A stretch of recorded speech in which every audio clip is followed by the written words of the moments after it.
अमजद अरबाब वाजिद साहब हमारे साथ मौजूद है। अमजद साहब ये बताइएगा कि एक चीज़ तो बिल्कुल वाज़ेह है कि ये जो पहलगाम का इंसिडेंट हुआ है इसका कोई सबूत किसी नेशनल या इंटरनेशनल फोरम पे इंडिया जो है वो अभी तक पेश नहीं कर सका। इसके बरक्स जबकि मैंने अपने इंट्रो में भी ये जिक्र किया है कि पाकिस्तान आर्मी के जो डायरेक्टर जनरल ISPR हैं उन्होंने जो प्रेस ब्रीफ दी है उसमें उन्होंने एविडेंस दी है कि किस तरह से इंडिया जो है वो पाकिस्तान में अपनी न सिर्फ खुफिया एजेंसियों के थ्रू बल्कि आर्मी डायरेक्टली जो है वो जासूसी कर रही है और ये जो जितनी भी दहशतगर्दी हो रही है इसमें इंडिया बराह रास्त मुलव्वस है। तो इस हवाले से आप क्या कहेंगे? बिस्मिल्लाहिर्रहमानिर्रहीम, अस्सलातु वस्सलामु अलैका या जद्दल हसन वल हुसैन मौलाना व मौला सकलैन। सबसे पहले बोलो न्यूज़ आपका बहुत शुक्रिया। हम आपको बहुत ज्यादा देखते रहे लेकिन अमूमन कोटली सतिया और कोहटा में देखते रहे। एक आध मरतबा कहीं आप किसी दोस्त के साथ मरी भी तशरीफ लाए। आपका शुक्रिया। आज आपकी वसातत से बात हो रही है, बहुत शुक्रिया। अल्लाह ताला आपकी इज्जत इफ्तिखार में और आपके व्यूअर्स सबको मैं सलामी अकीदत पेश करूंगा और आपकी जो कारकर्दगी है उसके ऊपर इज़हार तशक्कुर आपकी खिदमत में भी रखूंगा। बुनियादी तौर पे आज मुजाहिद अव्वल अलहाज अजहर इकबाल सत्ती साहब ने जो एहतमाम व इंतज़ाम किया, ये एहतमाम व इंतज़ाम दर हकीकत हर पाकिस्तानी के दिल की धड़कन और हर पाकिस्तानी की सोच का अक्कास है। आपने पलवाम वाक़या और फ़लस्तीन और कश्मीर के हवाले से बात की। बुनियादी तौर पे सच्ची बात यह है कि ये एक थिंक टैंक है जो कुफ़ार का, जो यहूद का, जो हुनूद का और जो दज्जाली फितने का, कहिए कि जो शैतानी ताकत का। अगर मैं आपसे इजाजत लेकर मुख्तसर अल्फाज में ये कहूँ कि जब फसजदु इल्ला इब्लीस की बात हुई थी तो तब से लेकर इब्लीसी मशवरत का, बदर के मैदान के लिए इब्लीसी मशवरत का, और तब से लेकर आज तक इस्लाम की शमा को, इस्लाम के परचम को सरनगू करने के लिए एक ही साजिश के ताने बाने हैं। पलवाम वाक़या दर हकीकत इसराइली भारतीय गठजोड़ का मजहर है और इसराइली और भारतीय गठजोड़ के लिए आपने कहा ISPR के DG साहब ने आज सबूत दिए, यकीनन दिए, लेकिन उससे पहले कितने मौके आपको याद करवाऊं कि जब इसराइल के साथ मिलकर भारत ने पाकिस्तान के एटमी डिटर्जेंट को तबाह करने के लिए और उसको खत्म करने के लिए कोशिशें की।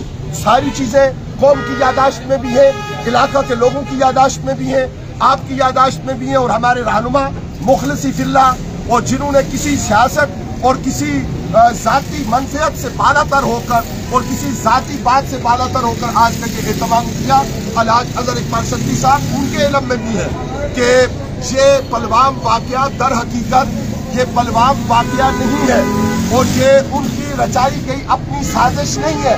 इसके ताने बाने उस सारे निज़ाम से मिलते हैं जो दज्जाली फितने का ज़हूर चाहता है और जो दज्जाली फितने के लिए वो असबाब पैदा करना चाहते हैं कि जिनकी रोशनी में वो इस्लाम को और इस्लामी परचम को सरनगू कर दें। लेकिन उन्हें नहीं पता था कि उनका वास्ता उस कौम से पड़ा है जिसने दारा का जो ताज है वो पाँव में रूंध डाला था। उस कौम से पड़ा है जिसने अपनी कश्तियां जलाकर जबले तारक को फतह किया था।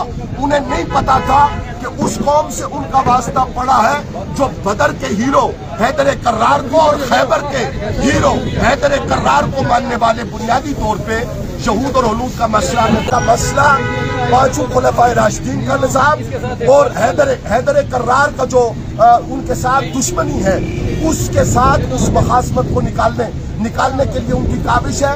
पलवामा हो या उससे पहले की कोई साजिश हो, बाद की कोई साजिश हो, बलूचिस्तान के अंदर, पाकिस्तान के अंदर बुनियादी तौर पे जितने खुदकुश धमाके होते रहे, जितनी हलाकतें होती रहीं, जितने ऐसे हालात पैदा किए जाते रहे, उसके पीछे सारी साजिश यहूद हुनूद की रही है और ये भी उसी का सरखेल है। और हम तो इस इंतजार में हमें प्रयास है कि कब हजरत बाल फातेह बनकर जाएंगे और कुरान खानी करेंगे, कब अजमेर शरीफ फातेह बनकर जाएंगे, कुरान खानी करेंगे और कब दिल्ली में उस जगह जाएंगे जहाँ पे अयोध्या है, जहाँ पे बाबरी मस्जिद थी और उस बाबरी मस्जिद की दोबारा तामीर करेंगे और नारे तकबीर और रसालत बुलंद करेंगे।